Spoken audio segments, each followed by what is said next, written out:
الشيطان الرجيم سيقول السفهاء من الناس ما ولاهم عن قبلتهم التي كانوا عليها. Monsieur le directeur général de l'entreprise et sa délégation, imam yi, notable yi, jigéen yi nga xam ne ñoom ñoo toog, maa ngi nuyu kenn ku nekk ci turam ak sandam di leen baalu ak di leen baalal ak di ñaan yàlla suñu borom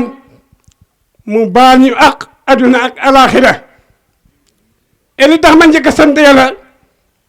julli ci Seydina Muhammad sallallahu alayhi wa sallam dafa di ñaar benn bi yàlla ci kattanam laa mën a déplacer moo may ma déplacer wu ba mën a fekkee ndaje bii mu doon ndaje boo xam ne ndaje bu yàlla gërëm la ndaje diina ngir ñaan yàlla ñii nga xam ne ñoom ñooy def jéego yi ba ñu egg si fii yal na leen yàlla yokk ba ngeen yëg ne yokku ngeen et lii nga xam ne moom lañuy tàmbali nii ci bismillahi rahmani rahim ñu eggale ko ci alhamdulillahi rabbil alamin te lépp luñ ci ñaan yal nañ ko yàlla nangul aduna nangul ñu ko alaxira yàlla mën na ko yàlla na ko yàlla def wasalaam. inna alhamdulillahi nahmaduhu wa nasta'inuhu wa na'udhu billahi min shururi anfusina wa min sayyiati a'malina man yahdihillahu fala mudilla lahu wa man yudlil fala hadiya lahu. bokk jullit yi ñu ngi leen di nuyu yéen ñëpp seen tur ak seen sant commencé ko nag ci sunu gan yu tedd yi nga xam ne ñooñu indil xiiwal bi muy masjid di nekk néegu yàlla di nuyu monsieur le maire di nuyu encore le sous-préfet di sant équipe bi nga xam ne moo ko jëkk a commencé ba mu egsi fii comme ni ko ma waxoon keroog ndax arab yi dañuy wax ne al-ashyaa'u al-kabiira tabda'u saghira fa tataharraku nag bi sukunin wa hatta takuna kabira. muy équipe bi nga xam ne moo jiitu woon fii di def yëf yi ba lii fekk leen ci yal na leen yàlla fay yiw. kii bés bu xiiwal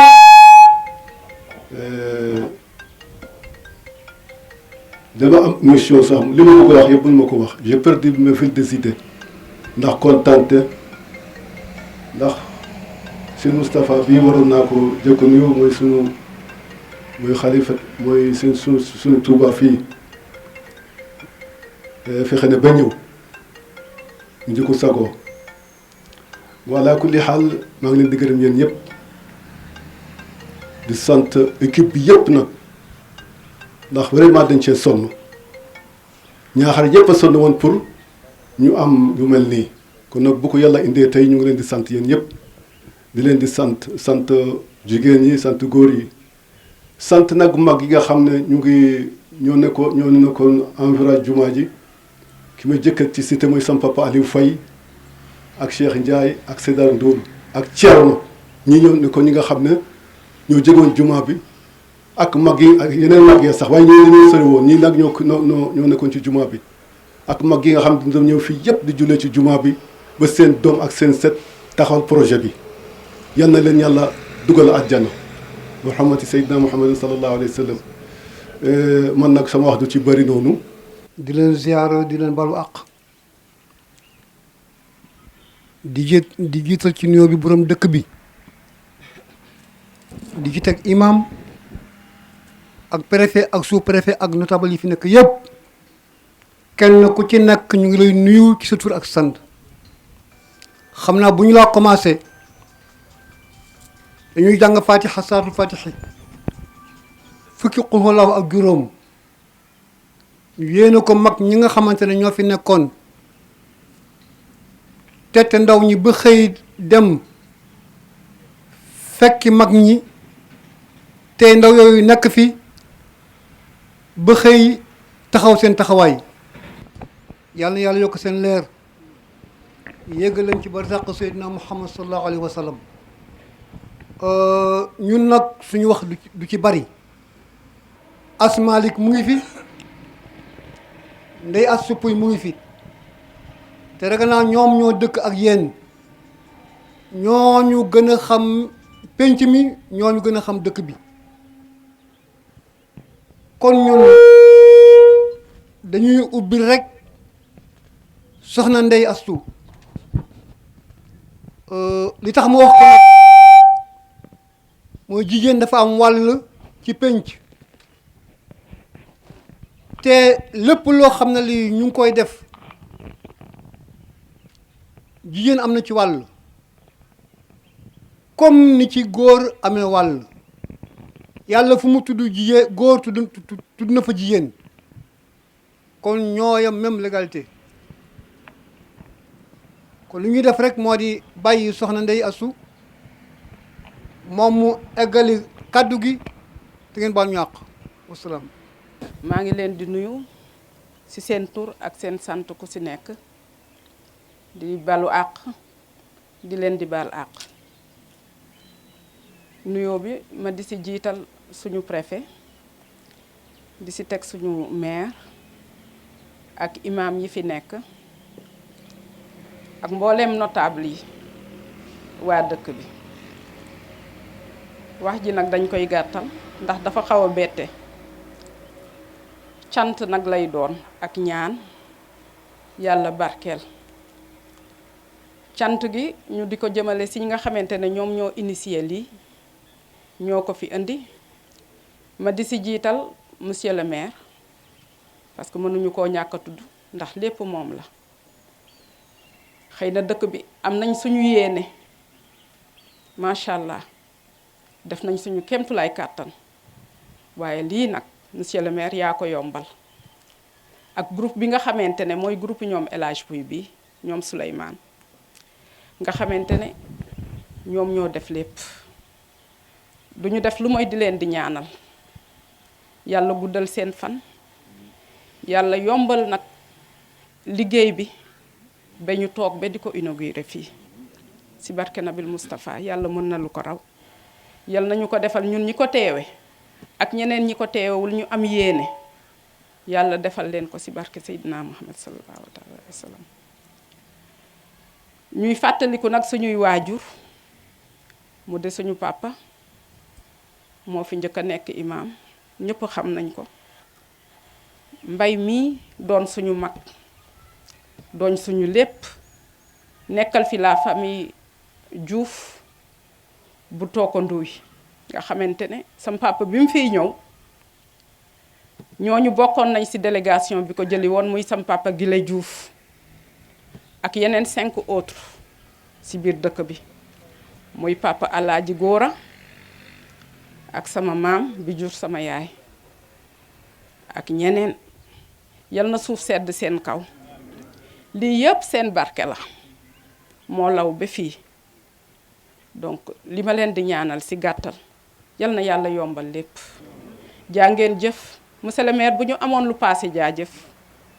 ñu wax ko waaye jaajëf lépp a ngi ci biir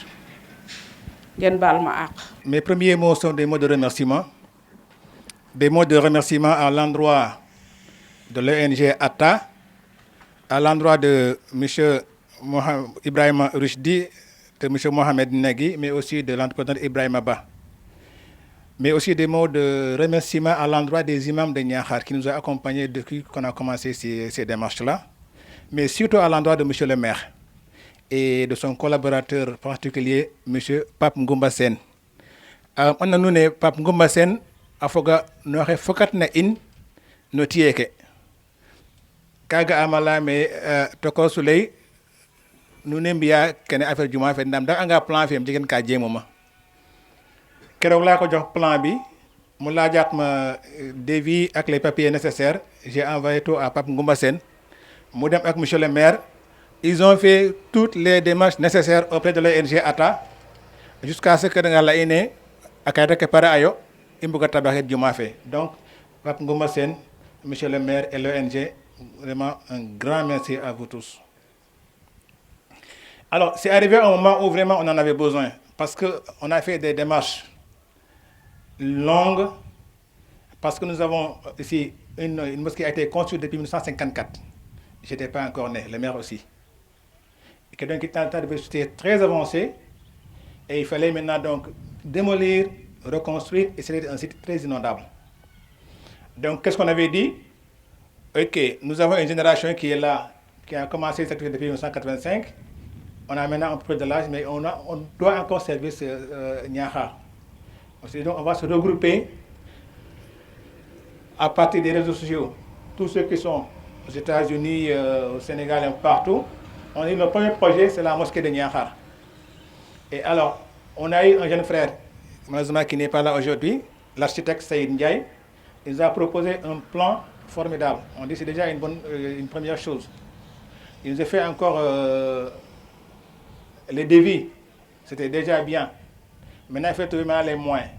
Et c'est là qu'on a utilisé les réseaux sociaux pour avoir assez de moyens. On a lancé un appel avec une idée de l'imam Babacar Faye, un Niakharois, un sac de ciment. Et je vous assure, même des chrétiens ont contribué à hauteur de 500 francs, 1000 francs, 2000 francs. Donc on savait que ça ne pouvait pas aller. C'est quand le maire m'a appelé, m'a dit, mais Souleymane, j'ai vu ce que vous faites, mais on pense qu'avec ces 1000 francs, 2000 francs, vous ne pourrez pas construire la mosquée. Sinon ça va prendre beaucoup de temps. Mais nous avons quand même des partenaires qui, une fois là, pourront nous aider à construire cette mosquée-là. J'ai dit, alhamdulillah, vous avez trouvé des populations qui ont beaucoup de volonté, mais qui n'ont pas les moyens.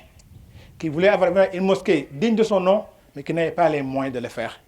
Donc là, vous avez tapé à la bonne porte et que Dieu vous bénisse. Nous avons aussi pensé un peu aux inondations. Et là aussi, Dieu fait bien les choses. Nous avons parmi nous des jeunes,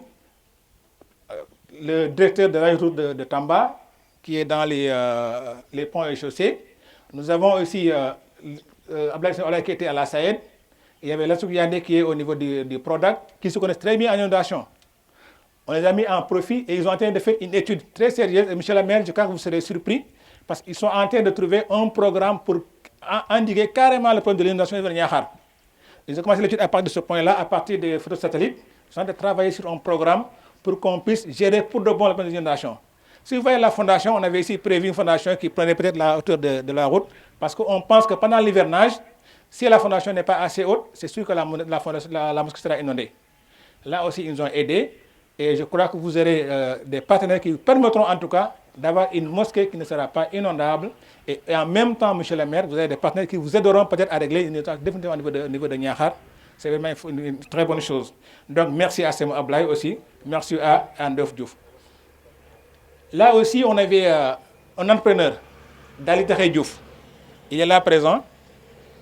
Il avait dit, je mets tout mon matériel à votre disposition parce que vous n'avez pas les moyens. Et je vous aiderai, en tout cas dans la construction. C'est pour ça qu'on avait d'ailleurs eu le courage de commencer. Parce que c'est sûr que pour un entrepreneur pour faire tout ça, ça allait être vraiment très difficile. Il est là présent, d'aller aussi vraiment un grand merci. Et vous voyez donc que vous avez en tout cas réglé un très très très grand problème pour Niakhar. Le problème de l'entrepreneur, le problème des techniciens, mais aussi le problème du financement de la mosquée. Et pour cela, encore une fois, on vous dit un grand merci, vraiment. Un grand merci à vous tous. Alors, maintenant, nous, ce qu'on peut vous garantir, monsieur le sous-préfet, quand on démarrait, on vous avait dit, tout ce qu'on vous garantit, c'est que tout argent qui va entrer dans nos caisses va entrer dans la mosquée. Une transparence totale. C'est la seule garantie qu'on pouvait donner, parce qu'on n'avait pas les moyens, en tout cas, de construire cette mosquée-là. Aujourd'hui, on donne une autre garantie. C'est le suivi du joyau qu'on va avoir ici. Et ça, c'est par rapport à l'ONG ATA. Nous vous garantissons que ce que vous allez mettre ici, nous ne ménagerons aucun effort pour faire le suivi pendant 10 ans, 20 ans. Tant que nous sommes là vivants, on va s'atteler à ce que ce joyau-là soit préservé et que, en tout cas, les réparations nécessaires, le suivi nécessaire soient garantis par Ngel Diam, dont le président est là présent. Nous avons le fait que, français, kampo rek we kambago an ke ilaya parce que itamo kem kanya yaga bondik bat bomene nga wane ka dam ta ino yo afa koy inana nge tuba bo i ngorgorloox laya den kene ten i yaakaaru a paax falak ka koy ñaan monsieur le maire vous allez m'excuser j'avais fait une prière dans le Facebook, ça ne vous a pas plu. C'est lui qui nous a éduqués, hein, le maire. Il donne des ordres, parce qu'on a grandi sous ses pieds. Nous prions encore une fois pour que vous ayez, quoi encore? Que vous soyez ministre. Mais quand même, c'est le minimum quand même. Et au besoin, si Macky Sall doit quitter, que Macky Sall soit remplacé par Makodou Sène, ça fait MS. Et que Mariam Sène remplace Mariam Sall, MS aussi. Alhamdulillah, assalamu alaikum wa rahmatullahi wa barakatuh. Monsieur le sous-préfet, di nuyu monsieur le maire, di nuyu chef de village, di nuyu waa kër kilifa diine yépp ñi fi teew ak ñi yónnee di sant bu baax ONG ATA bi nga xam ne seen directeur taxaw na fii ci cérémonie bi. Je ne ferai que remercier tout le monde du fond du cœur au nom de l'association Ngel Jam. Cette association a été créée il y a de cela 1 an et 3 mois par deux de nos amis qui nous ont toujours dit boy nañ créer benn groupe WhatsApp muy Mamadou Ngom bële taxaw ak sunu xarit Lamine Thior bi. Quand ils l'ont créé, on s'est rappelé que étant très jeune en 1985, on a créé 2 associations sportives, Belfort et Entente. Et nous avions vu que dans tous les projets qu'on s'était engagés, Dieu nous avait bénis et on avait eu des succès. Certes, nous nous sommes battus. Ça, c'était la fougue de jeunesse. Arrivé à l'âge de 50 ans, ñu waxtaan ne li nga xam ne ñi ngi doon tànqal waa Ñaaxar ñi ngi doon xeex fii kilifa yi di ñuy àtte ñuy def loo xam ne rafetul war nañu taxaw jël beneen yoon boo xam ne dinañ baalu ak waa Ñaaxar indi fii loo xam ne war nañu mën a servir Ñaaxar ñu ne ci lu ñuy def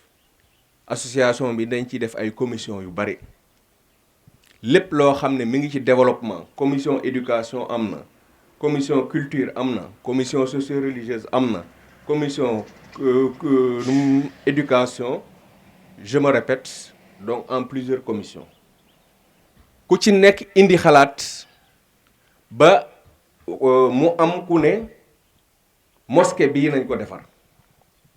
C'est en ce moment que la ñëpp wax ne beneen projet bu ñu wax nañ ko ba mosquée bii mooy sunu priorité ñun ne ci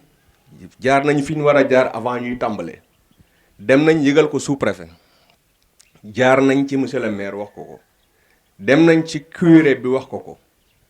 autorité imam yi dem nañ foofu yëgal leen ko ñu ñaanal ñu yal na yàlla fay leen ñuy dem muy metti toujours on se disait que jumaa ji yàlla moo koy defar ñi nga xam ne joxe nañ ci seen alal ñi nga xam ne joxe nañ ci seen xam-xam ñi nga xam ne joxe nañ ci seen ñaq yàlla na leen ko yàlla delloo ñaanal ñi nga xam ne aussi am nañ ci yéene yàlla na leen yàlla may doole ju ñu indee seen yéene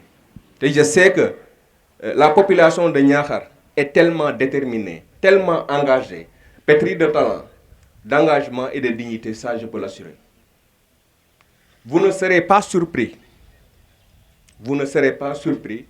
de voir des choses auxquelles vous ne vous y attendez pas dans le côté positif. Ñu bari ñi ngi joxe seen xaalis te bëgguñu sax seen tur feeñ. Am nañu ci ñun donc moo tax ma ne ce projet Ngel Jam merci beaucoup président commission socio-religieuse am na ku koy tooñ ci ñun ne ko commission réseaux sociaux mais effectivement n'y aurait été les réseaux sociaux l'information pouvait ne pas arriver jusqu'à notre frère Pape Ngoumba, jusqu'à d'autres qui sont dans la diaspora et qui sont à l'étranger. Nos amis qui sont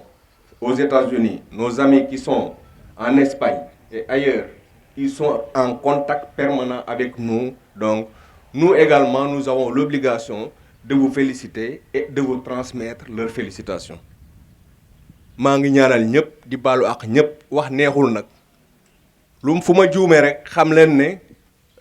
mbégte bu ëpp ak yen bu diis bu nekkoon suñu bopp monsieur le maire ONG ATA ak Pape Ngoumba ak imam Oustaz Ba ñu ngi leen di ñaanal lu ngeen bëgg ci seen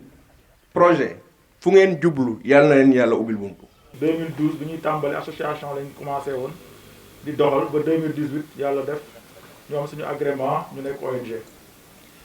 لدى مؤسسة العطاء مجموعة كبيرة من الشركاء خلفها تدعم عملها في السنغال، وعلى رأس هؤلاء الشركاء الشريك الأكبر والأول لها هو مؤسسة قطر الخيرية. nee na ONG Al Ataa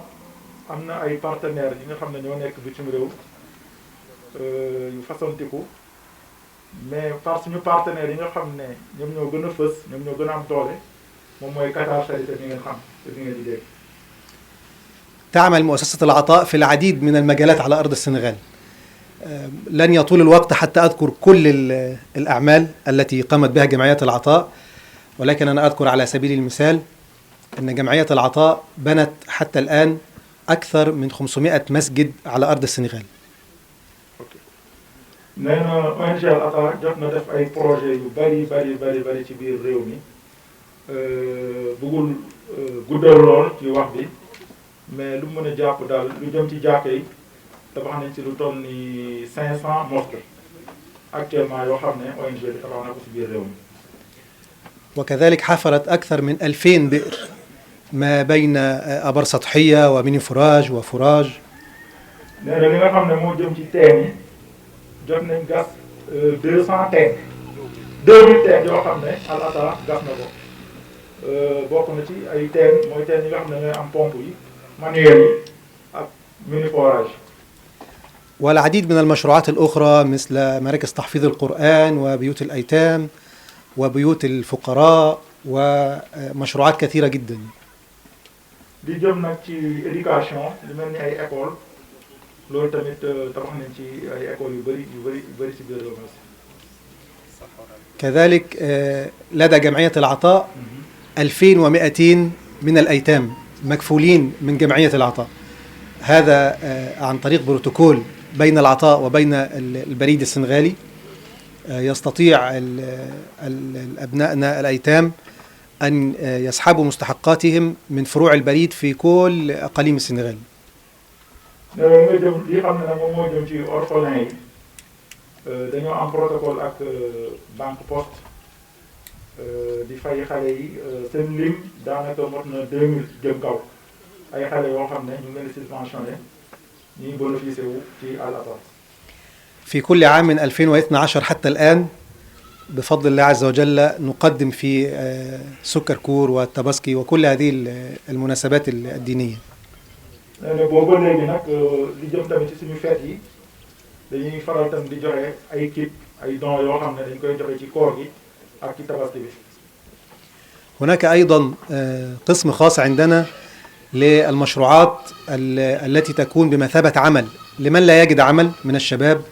أو من الأسر المحتاجة. على سبيل المثال من هذه المشروعات تربية الدواجن والأغنام والبقر الحلوب وماكينات الخياطة والمطاعم والمحلات التجارية، قائمة يعني كبيرة من المشروعات. ONG bi tamit mu ngi yëngu tamit ci xeex li nga xam ne moom mooy pauvreté ci jéem a jàppale jeunes yi voilà di leen jox ay machines ñi nga xam ne ay tailleur lañ nekk ci gox yi pour ñu mën a jàppandiku ci loolu ak élevage yooyu yëpp ñu ngi ciy yëngu ak menuisier yi ak li nga xam ne moom mooy plombier yi ñoom ñëpp am na ay kit yoo xam ne ñu ngi koy bénéficier aussi ONG bi loolu projet yooyu yëpp tamit mu ngi ci bureau bi incha allah dañ koy faral di jox jeunes yi nga xam ne ñoom commencé nañ di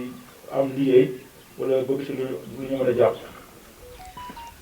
أما بخصوص هذا المسجد الذي جئنا لبنائه في هذا المكان،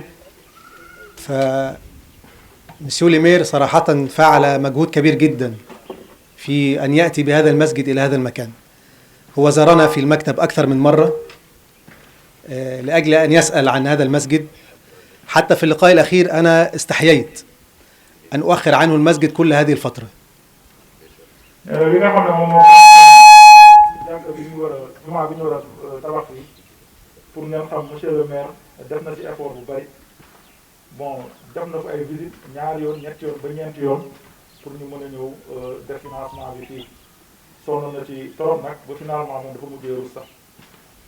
وإن شاء الله هذا المسجد سيكون مساحته 250 متر. إن شاء الله هذا سيقدم بالكامل من جمعية العطاء، لن تدفعوا فيه أي شيء، سيكون فيه كل شيء حتى الموكيت، حتى ماكينات الصوت، المراوح في الداخل، المصاحف، كل شيء سيكون في هذا المسجد إن شاء الله. هو مقدم من جمعية العطاء هدية لإخواننا في هذا الحي. nee na jumaa bi dimension bi dina nekk 250 mètres yoo xam ne dinañ ko tabax duñ ci laaj dërëm dinañ def tamit lépp li nga xam ne moom la war a àndal équipement bi et tout mooy moquette yeeg ak sonorisation yi ak lépp dinañ ko def teg ko ci waa dëkk bi loxo waa dëkk bi. في النهاية أنا أتقدم بخالص الشكر إلى مسيو ليمير وإلى مسيو بريفيه ويعني كل الموجودين، لا أريد أنسى أحد، كل الذين حضروا من السيدات والسادة الحاضرين. أشكركم على هذا الاستقبال وعلى هذا الترحيب، فنحن نشعر أننا بين إخواننا وبين أهلنا. أشكركم على هذا الاستقبال وجزاكم الله خيرا، والسلام عليكم ورحمة الله وبركاته. أنا mu ngi leen di remercier de ñëpp bu limee day juum mu ngi leen di sant yéen ñëpp di leen remercier di leen wax asalaamaaleykum wa rahmatullah. العطاء ONG اللي جاي سبير سنغال دبي 2012. العطاء دفنا برجي لوبري سبير سنغال، دفنا تمبلي لوبري، دفنا اللي جاي بور موسكي أوبي 500 موسكي، دفنا وقصنا كم أي فراج من فراج أوبي 2000 فراج. سنغال ONG العطاء اللي جاي سبير سنغال بور دوم آدم يب أمول ديفرنس مسلمة كريستيان نو سبير أورفالين أمنا كريستيان بور أورفالين سبير برجي بوندو أمنا أنكور باسك ONG العطاء اللي جاي بور آدم يب دوم آدم تاي نيون تري كونتان بور لا فيزيت بور لا نيوم جرون سانت بور مسيو لامير مسيو سوبرفي أكيب إمام أبيب مم ديون تاي إن شاء الله بي موسكي بي 250 متر يوجسنا موسكي بوباخ كأك انتربرينير إبراهيم با مم دفع الموسكي بي كم لا ديركتور موخل موسكي بي أكيب فونداسيون أك فينيسيون يب gratuit 100% ماكسيمم 6 mois إن شاء الله نيو دفع الانيغراسيون بور موسكي بي Wangel jàmm ci seen taxawaay ci dëkk bi di ñu ñëpp tey jii mën naa ne bi ma nekkee maire ba léegi peut-être même mën naa ne bi ma nekkee Makodou Sène ba léegi taxaw mën a xamiliku mën a xàmmee defe naa ne tey kontante bi ma am mësuma ko am te loolu bu ma ko waxee triché wu ma kam gimin musi mu sawert nene naari mema boo xay andiloo musinu donc we andoona yee den taxu kaaga jeg xaye ñooñu mooy ONG Al Ataa Monsieur le directeur, président directeur général, maa ngi lay remercier yow ak sa équipe monsieur Mohamed les bas au carré maa ngi leen di nuyu di leen gërëm parce que nag peut-être am na lu ñu waxul dinaa ko wax te loolu moo tax ma gën leen gërëm c'est la première fois ñoom ñuy tabax une grande mosquée mosquée yu ñu doon tabax yépp mosquée yu ndaw la ñu woon te bi ñu commencé aussi ci loolu la ñu déparé woon bi ñu leen expliquer affaire bi nu mu demee ñu yokk seen loxo deuxièmement tey jii waxu leen ko waaye c'est la première fois mu ne day dem ci pose première pierre donc pour ñaar yooyu PDG maa ngi lay gërëm di la sant ak say équipe li ci des nag ñun waa Ñaaxar la ngel jàmm inde katig fogaame oxe sot ida fat i moƴo ndam to andame a tama lene xana jeg parce que tiye projet ino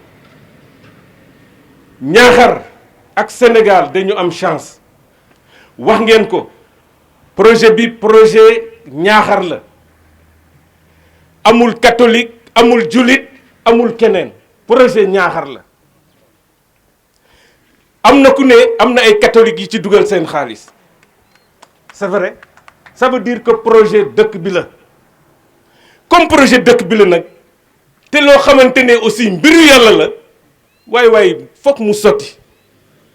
sotti donc loolu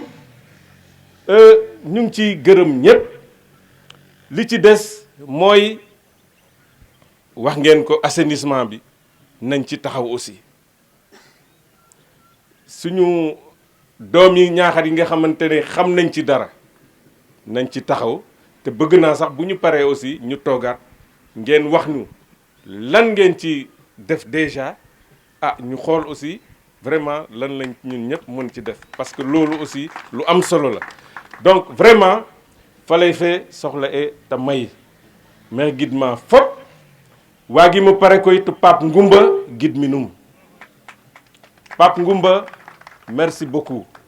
o kiin nene nanda no saate to koy Ñaaxar moom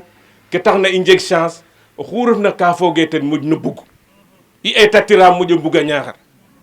comme nene yo koy ku andoona yee i inooxa teen rek roog xana damta in teen donc Pape maxey jokanga njal a paax no kene parce que anda ye temps es maye yeena a jega mayu ka andoona yee wo ñaajun coordonner in fa den coordonner a in fo ngel jam donc maxey gidmang no kene gidma fop yaasam roog a fi jam no saate fe PDG vous êtes là à Ñaaxar mosquée bi mën naa ne loolu pare na waaye nag am na yeneen soxla heureusement wax ngeen ko déposé nañ foofu doléance de lettre de doléance sax laa koy tudde bëri na trop dinañ ci gën a taxaw nag pour que après mosquée bi aussi yeneen ak yeneen ñëw parce que yaa ko wax nu nana ketalim na mene wene mbaga ndam tey no tigorik mayu toxan i ngeenoox teen a felanga roog joko njal Bismillahi rahmani rahim. Monsieur le maire et sa délégation, monsieur le chef de village de Ñaaxar, monsieur le président Ibrahima Rochdi, donc PDG de l'ONG Alata, et sa délégation, composée entre autres de monsieur Mohamed Nadji et les deux Ibrahima Ba. Monsieur les présidents de la commission religieuse Ngal Diam, monsieur les imams de Ñaaxar, et là aussi je pense à la famille Pouy, monsieur le petit-fils de Serigne Touba, je veux nommer Seigne Moustapha Mbaké, ici présent, monsieur les notables, chères dames, chère population de Niakhar, monsieur le maire, c'est un énorme plaisir d'être à vos côtés aujourd'hui pour la pose de la première pierre pour la grande mosquée de Niakhar. À travers les orateurs, monsieur le maire, je pense donc directement à la citation de Jean Cocteau qui disait « Le verbe aimer est très difficile à conjuguer car son présent n'est pas simple, mais son futur est toujours conditionnel. » Très bien, c'est ce que je voulais dire tout à l'heure. Pour vous dire tout simplement, à travers les orateurs qui m'ont précédé, ils ont témoigné un amour envers votre personne. Pourquoi? Parce que vous avez réussi le plus difficile, à savoir le conditionnel. Le conditionnel, c'est quoi? C'est-à-dire, vous voulez être l'édile de Niakhar, mais à une seule condition. Si vous acceptez d'aider donc la population à éradiquer leur fléau, ou bien à satisfaire la population pour leur desiderata. Et c'est ce que vous avez fait aujourd'hui. C'est pourquoi, monsieur le maire, je ne cesserai à vous dire que vous êtes donc un as, car vous êtes en train donc d'aider énormément votre population. Mais je pense directement aussi aux deux présidents, à savoir Souleymane Diouf. Les deux Souleymane, très bien, Souleymane Diouf. Parce que vous avez expliqué, lors de vos jeunesses, vous avez fait beaucoup de choses. Mais aujourd'hui, vous voulez vous rattraper pour satisfaire les désirs donc de votre population. C'est pourquoi vous avez créé un groupe WhatsApp. Et là, je vous dis que vous êtes en train donc d'enseigner aux jeunes, c'est-à-dire à la population juvénile, les bienfaits des réseaux sociaux. Pourquoi? Parce qu'à travers les réseaux sociaux, vous êtes parvenus donc à satisfaire ce que la population attendait de vous. Et là, je dis bravo aussi à vous. Imam Pouy, fu mu tëdd yàlla na suuf oyof ci kawam yàlla barke bi tamit des ci njaboot bi di ñaanal tamit chef de village ñaanal l'ensemble des notables donc de Niakhar mébé bu ñu am fii yàlla na ko eggale ñii nee nañu 6 mois yàlla balaa 6 mois sax lépp yemb yàlla mun na ko en tout cas kontaan nañu bu baax a baax si ñoom lu ñu wax mooy partenaires yi nee nañu si biir Sénégal jot nañu tabax 500 mosquées du ma ko mën a wax nag si olof 500 mosquées ak tabax nañ tamit 2000 forages loolu lu ñu wax li daf may fàttali jamono yi benn buur dafa ne man de am naa yéene pour tabax benn mosquée mooy benn juma mais su ma ko tabaxee dama si bind sama tur pour wone ne man maa moom mosquée bi benn guddi mi tëdd di nelaw mi gënt ne am na ku ñëw si moom benn ange wax ko ne tur bi nga bind si juma bi sa tur dañ ko effacé noonu la yeewoo rek mi woo ay nitam ne dem leen vérifier ma ndax sama tur dañ koo effacé si mosquée bi bind fa beneen turu jigéen ñoom ñi dem ñu gis ne ba tey turam moo fa nekk ñiy dem di dem ay fan tamit ñaari yoon mi gënt la même chose mooy turam dañ koo changé mi yónniwaat tamit ay ndaw ñi dem ñu xool bu ñu demee ñu xool turu benn jigéen moo fa nekk comme que buur la mu ne dem leen ngeen indil ma jigéen bi bu ñu ko indilee jigéen bi mi nekk benn màgget boo xamante ne ku néew doole la mu ne ah yow est-ce que da ngaa def dërëm si sama jumaa bu ma tabax bi mu ne ko déedéet mu ne léegi lu tax yàlla mi effacé sama tur def sa tur mu ne ah loolu xaw ma lu tax yàlla def loolu mu ne ndax daa am benn mbir bi nga defoon fii c'est-à-dire ki nga jàppale mu ne ah am na benn bis de dama doon romb bi ma rombee ma gis benn charrette ak benn fas boo xamante ne da doon indi ndox ñi bàyyi fas bi foofu fas bi mar si noonu laa jëlee benn sio wuti ndox indil ko fas bi naan mu ne est-ce que mu ne kon yow bi nga doon def loolu da nga koo def ngir yàlla man nag dama koo def ngir puukari àdduna loolu moo tax yàlla changé sama tur bi kon nag lépp loo xam ne da nga koy def na nga ko def ngir yàlla te loolu firndeel na monsieur le maire lu mu def tey parce que moom c'est un homme politique bu ko neexoon tey fi yëpp fees kenn du fi xëj mais deful loolu daf ko def parce que moom waa Ñaaxaar la donc ñi ngi gërëm di sant ñëpp wasalaam. قل لله المشرق والمغرب يهدي من يشاء إلى صراط مستقيم وكذلك جعلناكم أمة وسطا لتكونوا شهداء على الناس ويكون الرسول عليكم شهيدا وما جعلنا القبلة التي كنت عليها إلا لنعلم من يتبع الرسول